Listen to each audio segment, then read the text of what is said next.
Bonjour à tous, c'est Passion Aquariophilie. Aujourd'hui je suis super heureux de vous retrouver pour cette vidéo.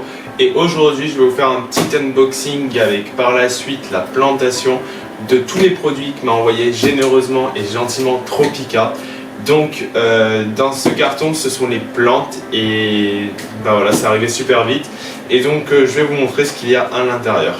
Donc je m'arme d'une petite paire de ciseaux et on va ouvrir ce petit colis. Alors c'est super bien emballé. Tac. Vous voyez, il n'y a vraiment pas de crainte à avoir lors d'envoi de plantes. Et donc j'ai eu pas mal de plantes. Donc, je remercie encore une fois vraiment Tropica de m'avoir envoyé tout ça. Et je vous fais par la suite l'ouverture des magnifiques articles non vivants qu'ils m'ont envoyé. Ah ouais, je m'attendais pas à autant de plantes quand même. C'est fou. Merci beaucoup. Hop. Pour débuter, nous avons une magnifique, donc elle est en 5 quantités. Donc, je vais vous montrer parce qu'en fait, si je ne me trompe pas, quand on commande sur leur site, actuellement je travaille dans une animalerie, et on commande souvent par unité de 5. Nous avons de l'hygrophila. Donc c'est une variété d'hygrophila, c'est la Corybosa siemensis. Donc, je vais vous la montrer. Elle est vraiment super belle, donc j'en ai 5 comme ça. Vraiment magnifique plante.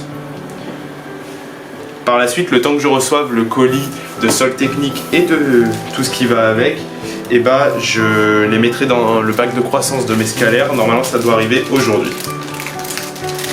Pour continuer, nous avons 5 magnifiques, vraiment. Elles sont super belles, c'est des Luigia, donc Palustris. Donc c'est une variété avec des feuilles assez fines. Je vous montre bien. Donc ce qui est sympa avec Tropica, c'est que vous avez un système de petits symboles. Donc si c'est vert, c'est des plantes assez simples. Si c'est orange, c'est moyen. Et si c'est rouge, c'est assez dur, donc ça demande du CO2, tout ça. Vous avez aussi où on peut planter les plantes, donc la zone. Et voilà. Et donc ça aussi, c'est une plante qui est magnifique. Donc je vais en ouvrir qu'une par une et le reste je le ferai après, sinon je vais vous monopoliser toute votre journée. Ah, par la suite, nous avons une nymphéa. Alors, je suis super heureux parce que je pensais pas avoir cette plante.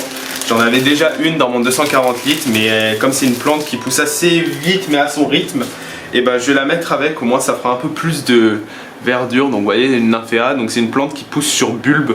Donc, c'est un peu comme un nénuphar. Il faut pas hésiter à la tailler et ça fait de grosses feuilles. Et ça, vraiment, c'est une plante que j'affectionne tout particulièrement parce qu'elle est super jolie. Je vous montrerai tout à l'heure. Par la suite, nous avons alors 5 brins. Alors ça aussi c'est super bien parce que dans mon 240 litres j'en avais mais pas excessivement et je pourrais en remettre. La Microsorium, donc vous savez c'est une plante qu'on appelle épiphyte, c'est-à-dire qu'elle pousse sur des racines. Donc un peu comme la Nubias et la Bucephalandra. Donc c'est vraiment une plante super jolie avec des feuilles assez fines comparées à ces deux autres plantes. Mais elle a un style que beaucoup de personnes aiment, c'est une plante très facile. Et voilà, j'en ai aussi 5. Par la suite, alors ça je suis super content parce que c'est super sympa de leur part et c'est sympa. Donc vous savez, c'est ce qu'on pourrait appeler entre guillemets des boules anti-nitrate. En fait il y a plusieurs variétés, donc là c'est une Agagropila. Donc vous voyez c'est des petites boules anti-nitrate. Je vous montrerai et ça grossit assez vite. Je vais vous montrer une taille adulte. Alors c'est deux variétés différentes, mais vous voyez ça c'est une Cladophora. Donc c'est grosso modo pareil et elle était dans un de mes bacs et là c'est une petite que j'ai reçue. Donc c'est vraiment différent mais ça pousse assez rapidement quand même et il faut pas hésiter ces petites plantes, parce que oui c'est des plantes, à les presser sous l'eau parce qu'elles absorbent quand même certaines détritus de l'aquarium ou même des particules et il faut pas qu'elles les relâchent. Voilà, donc ça je suis super content de les avoir, ça fera super beau dans un petit bac. Hop. Par la suite, oh là là là là là. Alors ça c'est des plantes qui ont plus ou moins besoin de CO2. Tac. Hop. Je peux le mettre par terre. Donc dans ces petits pots, donc là c'est par 3, nous avons de la lobelia. Donc vous voyez, c'est une plante assez jolie, donc je vais pas la ouvrir parce qu'elle est sous in vitro. Mais quand je la planterai, voilà, elle a plus ou moins besoin, pas trop de CO2. Même si c'est des plantes qu'on pourrait quand même leur conseiller. On a de la Blixia. Alors cette plante, je la connaissais pas du tout, c'est une plante assez sympa. Le petit symbole, il est orange. Donc elle a besoin de CO2. Alors elle non plus, je la connaissais pas, c'est la Leptotixium. Donc c'est aussi... Donc ça vous voyez, ils le disent, donc c'est une plante, c'est de la mousse en fait de java entre guillemets. Et donc ça se pousse sur les racines. Donc ça j'en ai aussi 3 de chaque à chaque fois. Alors après, alors ça vraiment c'est une plante que j'affectionne tout particulièrement, c'est de la Bucephalandra. Donc elle est super belle, vous la voyez moyennement, mais quand je la sortirai je vous la montrerai. Ça aussi c'est une plante qu'on fait pousser sur des racines des roches. C'est beaucoup moins grossier qu'une Anubias parce que ça reste petit et c'est magnifique. C'est vraiment une plante qui est super belle. On a par la suite de l'Alternanthera. Donc c'est une plante avec des feuilles rouges assez jolies qui pousse assez en hauteur. De la Micranthenum. Donc ça c'est du gazon de Monte Carlo. Cette plante, je vais voir, peut-être je vais la planter dans mon bac principal parce que j'ai une plante gazonnante dans mon 240 litres qui prend mais avec un peu de mal et je vais peut-être retenter la Micranthenum maintenant que j'ai du CO2. Après nous avons alors des grenouillettes comme on pourrait les appeler, des Limnobium. Donc vous voyez c'est vraiment des plantes ça super jolies. Donc ça c'est des plantes flottantes et donc elles sont super simples. Après on a l'Elantium, ça c'est une plante que je connaissais pas trop non plus, c'est un peu du gazonnant. Donc c'est assez simple, vous voyez, ah bah là vous la voyez bien, c'est des plantes assez simples de croissance quand même. Alors ça va faire super joli hein, dans le bac et là on pourra vraiment faire une sorte d'aquascaping étant donné le nombre de variétés et même de choix de plantes que j'ai reçus. Hop, c'est super bien emballé, vraiment rien à dire, ça arrive super rapidement dans des super bonnes conditions. Et bah voilà, je suis juste super content. Par la suite, ah oui voilà, c'est des petits goodies. Donc j'ai, alors là, super content, une pince Tropica. Donc c'est de la super bonne qualité, c'est pour planter vraiment aquascaping qu'on m'a offert. Merci beaucoup. J'ai 2 petits stylos Tropica. Des autocollants Tropica, donc que je collerai bien sûr sur mes aquariums. J'ai des mini guides sur les plantes et j'ai les 50 ans de Tropica en forme de petits carnets, voilà. Donc ça j'en ferai sans doute quand j'aurai des jeux concours sur ma chaîne et bah pourquoi pas j'en mettrai dans les colis étant donné que j'en ai plein pour faire de la pub et carrément je vous mettrai le lien de Tropica en description. Et vous pourrez aller voir leur site, il est tout simplement génial. Il y a une grosse partie du magasin qui se sert chez eux et voilà, c'est vraiment de la super bonne qualité. Donc maintenant, je vais vous les montrer une fois sortis. Le temps que je plante les plantes, je vais les mettre, donc comme je le disais, dans mon bac à croissance d'Alvin scalaire actuellement en pot. Donc pour les faire couler, il m'a fallu des petits cailloux parce que bah, en fait il n'y a pas le système de cailloux, mais ce n'est pas grave du tout. Vous voyez, vous avez juste à prendre votre petit caillou, le mettre dans la plante, donc ça coule un peu, et par derrière elle va couler.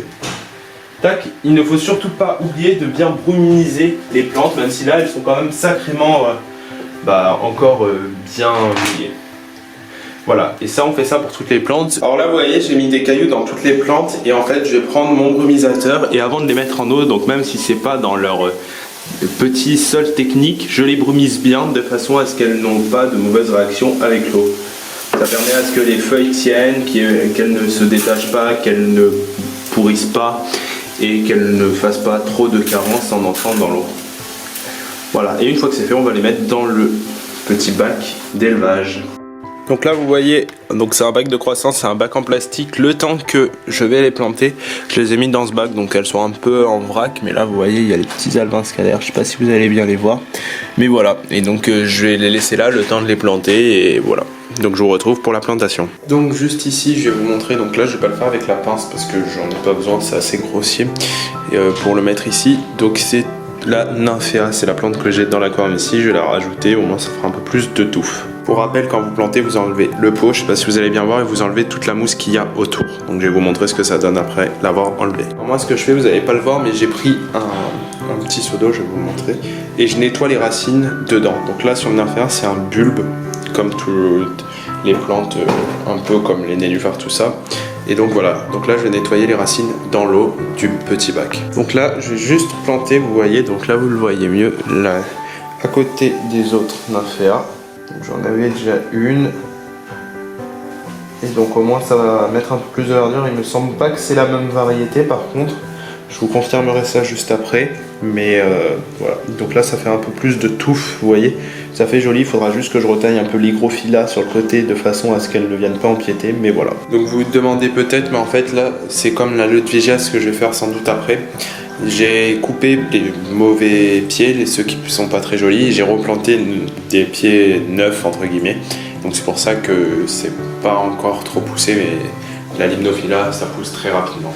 Alors pour continuer, j'ai une Ludwigia, donc je vais vous montrer celle que je vous avais montré tout à l'heure.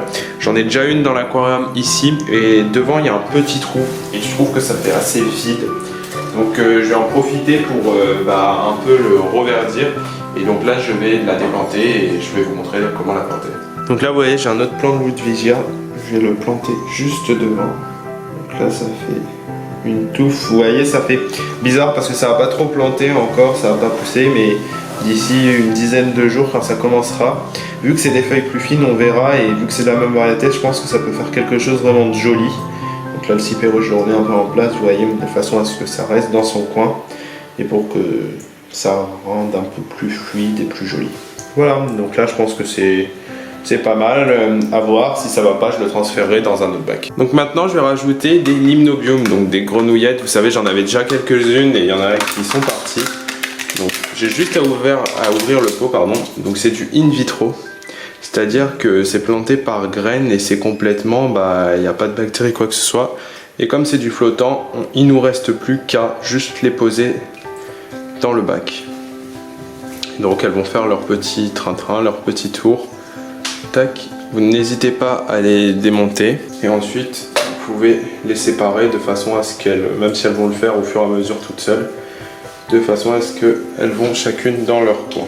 Pour remplacer la microsorium qui était là en fait, que j'ai déplacé parce que ça gâchait un peu trop je trouve, je vais mettre de la Bucephalandra, donc de la pygmée. Donc je vous la montre, enfin vous n'allez pas trop la voir, je vous la montrer une fois plantée. Donc c'est un pot in vitro, c'est-à-dire que c'est stérile et que ça en fait ce sont des graines au départ et par derrière vous avez une gelée au fond. Donc c'est une gelée, il faut l'enlever, vous le mettez dans l'eau, je vous l'avais déjà montré avec une plantation de la plante gazonnante ou des choses dans le genre. Vous enlevez la gelée et vous prenez juste la plante en elle-même. Ce qui est bien avec ça, c'est que vous pouvez séparer les pousses sans aucun problème, plus facilement que les plantes lambda avec des mousses ou de la laine de roche. Donc pour planter les plantes épiphytes, donc celles qui poussent sur racines, deux possibilités. Soit vous entourez avec un fil de pêche, un fil de couture, ce que vous voulez, un élastique, soit vous prenez de la colle pour aquarium. Donc la colle pour aquarium, vous allez prendre votre plante, je l'ai déjà montré, mais je vous le remontre, et vous allez mettre un point sur la plus grosse des... En fait, la touffe d'où partent les racines, un peu en dessous de la plante. Donc tac, vous mettez, donc hop, là vient le moment où je vais tester la magnifique pince qu'on m'a envoyée. Tac. Et donc ensuite vous allez la plonger et appuyer un peu sur la racine de façon à ce qu'elle se colle. Tac, il faut pas trop de temps, juste de façon à ce qu'elle tienne. Donc là c'est normal qu'il y ait les petites racines là qui poussent, donc le temps qu'elle s'agrippe aussi à la racine. Et voilà, et donc là, la petite plante tient. Et donc là je vais faire pareil, je vais en mettre une ici et une sur la pointe de ma racine. La pince est juste top, parce que vous pouvez aller vraiment dans les zones un peu compliquées, planter du gazonnant sans trop détruire, voilà, je la conseille vraiment. Voilà, c'est la fin de cette vidéo, j'espère qu'elle vous aura plu, elle a été un peu longue, mais voilà, je suis super content d'avoir reçu ces plantes. Par la suite viendra la vidéo où je planterai le reste des plantes dans un petit bac que je vais mettre en eau à 60 litres. Je remercie encore une fois la marque Tropica, où leur lien de leur site est en description. Je remercie leur commercial Lars Sorensen qui m'a permis d'obtenir ces plantes. Et par derrière, je vous invite à vous abonner car ma chaîne fait qu'augmenter de jour en jour, à la partager, à en parler à vos amis si ça vous plaît. Et n'hésitez pas à liker. Voilà, à plus!